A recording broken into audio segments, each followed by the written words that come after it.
बिस्मिल्लाहिर्रहमानिर्रहीम। अस्सलाम वालेकुम माय यूट्यूब फैमिली, कैसे हैं आप सब। उम्मीद करती हूँ सब खैरियत से होंगे।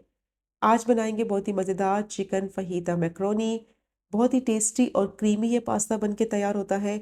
और अगर आपने ये वाली रेसिपी एक दफ़ा ट्राई कर ली तो यकीन करें आपकी फैमिली वाले आपके फ़ैन हो जाएंगे। बहुत ही टेस्टी बनेगा। घर के सिंपल और बेसिक मसालों के साथ इसको बनाएंगे कि इसकी फाइनल लुक देखकर आप हैरान हो जाएंगे। तो इस रेसिपी को किस तरह से बनाया जाता है उसके लिए वीडियो को एंड तक देखिएगा ताकि रेसिपी का कोई भी पार्ट आपसे मिस ना हो। तो चलिए शुरू करते हैं इस मज़ेदार सी रेसिपी को बनाना। 400 ग्राम मैंने बोनलेस चिकन ली है जिसको मैंने अच्छी तरह से धोकर साफ़ कर लिया था और छोटे पीसेस में मैंने इसको काट लिया है क्योंकि मैक्रोनी बना रहे हैं तो थोड़े छोटे पीसेस का ही इस्तेमाल करेंगे। अब इसमें डालेंगे 1 टेबलस्पून लहसुन अदरक का पेस्ट, 1 टीस्पून इसमें वाइट विनेगर डालेंगे और 1 टीस्पून ही मैं इसमें नमक ऐड करूंगी। 1 टीस्पून ब्लैक पेपर पाउडर डालेंगे और हाफ टी स्पून इसमें वाइट पेपर पाउडर डालेंगे और अच्छी तरह से इन चीज़ों को चिकन के अंदर मिक्स कर लेंगे। इससे क्या होगा, चिकन में अच्छा सा फ्लेवर भी आ जाएगा और इसमें सिरका ऐड किया है उससे चिकन जो है वो बहुत अच्छे से सॉफ्ट और टेंडर भी हो जाएगी। और अगर आपके पास सफ़ेद सिरका नहीं है तो उसकी जगह आप 1 टीस्पून लेमन जूस भी ऐड कर सकते हैं। तो देखिए सारी चीज़ों को मैंने अच्छी तरह से चिकन में मिक्स कर लिया है और अब इसको मैं आधे घंटे के लिए इसी तरह से रहने दूंगी ताकि तमाम चीज़ों का जो फ्लेवर है वो चिकन में आ जाए। और अब दूसरी साइड पे मैंने एक पैन लिया है, उसमें मैंने पानी गर्म होने के लिए रखा था। जैसे ही पानी में बॉईल आ जाएगा तो इसमें डालेंगे 1 टीस्पून नमक और 2 टीस्पून इसमें ऑयल ऐड करेंगे। तो इससे क्या होगा, जब पास्ता बॉईल करेंगे तो आपस में चिपकेगा नहीं। तो इसको अच्छी तरह से पहले मिक्स कर लेंगे। जैसे ही मिक्स हो जाएगा तो इसमें पास्ता ऐड करेंगे बॉईल करने के लिए। तो मैं यहाँ एल्बो शेप का पास्ता इस्तेमाल कर रही हूँ। आप अपनी पसंद की कोई भी शेप का पास्ता इस्तेमाल कर सकते हैं। 2 कप मैंने पास्ता लिया था और अब इसको मैं बॉईल करूँगी मीडियम टू लो फ्लेम पे। अच्छी तरह से पहले इसको डालते ही मिक्स करना है ताकि ये आपस में चिपके नहीं। पास्ता को जो बॉईल करने का टाइम है वो 8 से 10 मिनट का है। 8 से 10 मिनट में अच्छे से पास्ता जो है वो टेंडर हो जाता है और इसकी इंस्ट्रक्शन पैकेट के ऊपर भी लिखी होती है, वहाँ से भी आप चेक कर सकते हैं। तो देखिए पास्ता को 8 मिनट हो गए थे बॉईल होते हुए, कितने अच्छे से ये सॉफ्ट और टेंडर हो चुका है। और अब इसका पानी मैं ड्रेन कर लूँगी और इसको मैं टैप वाटर से 2 से 3 दफ़ा अच्छी तरह से वॉश कर लूँगी और इसके ऊपर मैं 1 टेबलस्पून ऑयल लगाऊँगी ताकि चिपके नहीं। अब यहाँ मैंने पैन लिया है, उसमें डालेंगे 4 से 5 टेबलस्पून ऑयल और ऑयल को थोड़ा-सा गरम कर लेंगे। और जैसे ही ऑयल थोड़ा-सा गरम हो जाएगा इसमें डालेंगे मैरिनेट की हुई चिकन। आधा घंटा हो गया था, चिकन बहुत अच्छे से मैरिनेट हो चुकी थी और इसको मैं डालकर अब फ्राई करूँगी। चिकन जैसे ही पकने लगेगी तो अपना पानी छोड़ेगी और अपने ही पानी में अच्छे से चिकन जो है वो गल जाएगी। और चिकन के बोनलेस पीसेस हैं तो इसको पकने में ज़्यादा टाइम भी नहीं लगेगा। तो देखिए 1 से 2 मिनट हो गए थे इसे पकते हुए, इसका पानी सारा रिलीज़ हो गया है और इसको अब तब तक पकाएँगे कि इसका सारा पानी खुश्क हो जाए और चिकन को अच्छी तरह से फ्राई कर लेंगे। तो चिकन का सारा पानी खुश्क हो चुका है, इसको मैंने 1 से 2 मिनट के लिए अच्छी तरह से फ्राई कर लिया है। तो देखिए कितने अच्छे से सॉफ्ट और ये टेंडर हो चुकी है और अच्छी तरह से मैंने इसको फ्राई भी कर लिया है। और अब इसमें डालेंगे 1 टीस्पून कुटी हुई लाल मिर्च, 1 टीस्पून नमक, 1 टीस्पून ज़ीरा पाउडर, 1 टीस्पून धनिया पाउडर और हाफ टी स्पून लाल मिर्च पाउडर। और एक टमाटर लिया था उसको मैंने बिल्कुल बारीक चॉप कर लिया था, वो डालेंगे। अब इसको फ्राई करेंगे मसालों के साथ और टमाटर को भी फ्राई करेंगे। जैसे चिकन को पकाएंगे तो टमाटर सॉफ्ट होकर खुद ही अच्छे से मैश हो जाएंगे। तो देखिए अच्छी तरह से मसाले के साथ भी मैंने इसकी भुनाई कर ली है। 1 मिनट के लिए मैंने अच्छी तरह से इसको भून लिया है। जैसे ही इसको मसालों के साथ पका लेंगे तो इसमें डालेंगे कुछ वेजिटेबल्स, जिसमें मैंने हाफ कप ग्रीन वाली शिमला मिर्च ली है और हाफ ही कप मैंने गाजर ली है जिसको मैंने स्ट्रिप्स में काट लिया था।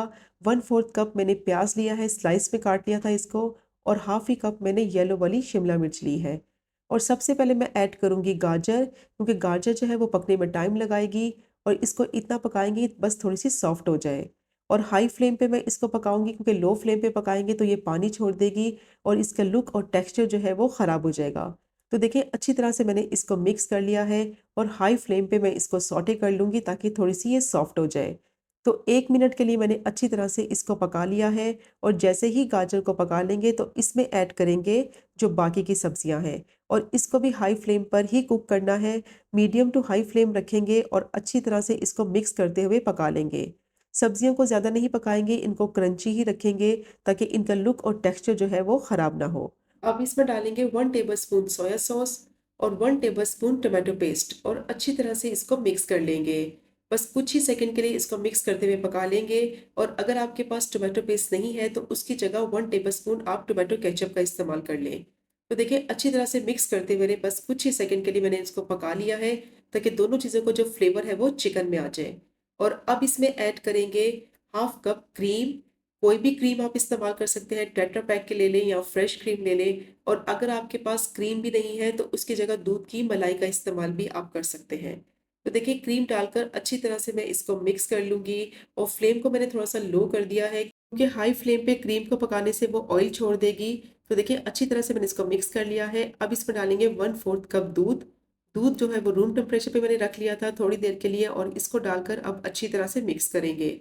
और बस कुछ ही सेकंड के लिए मैं पकाऊँगी, ताकि परफेक्ट कंसिस्टेंसी जो है वो इसकी तैयार हो जाए। तो बस 1 मिनट के लिए मैंने अच्छी तरह से इसको मिक्स करते हुए पका लिया है, और इसकी परफेक्ट कंसिस्टेंसी जो है वो तैयार हो गई है।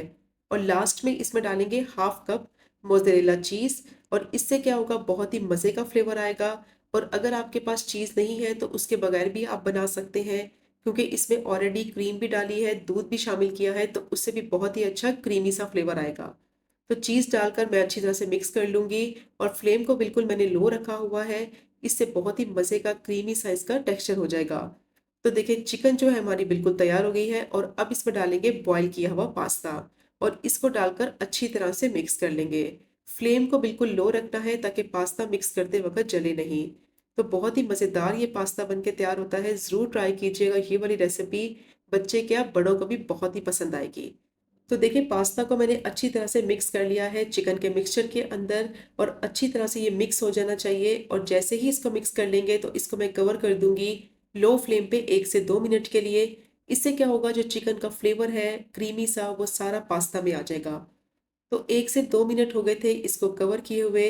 तो बहुत ही मज़ेदार सा जो हमारा चिकन फहीता पास्ता है वो बनके रेडी हो गया है। बहुत ही टेस्टी बनता है, यकीन करें।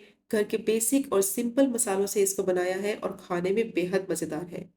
तो व्यूअर्स, अगर आपको मेरी रेसिपी अच्छी लग रही है तो मेरे चैनल को सब्सक्राइब कर दें, और बेल आइकन को भी प्रेस करें, ताकि मेरी हर आने वाली नई वीडियो को नोटिफिकेशन सबसे पहले आप तक पहुंच सके।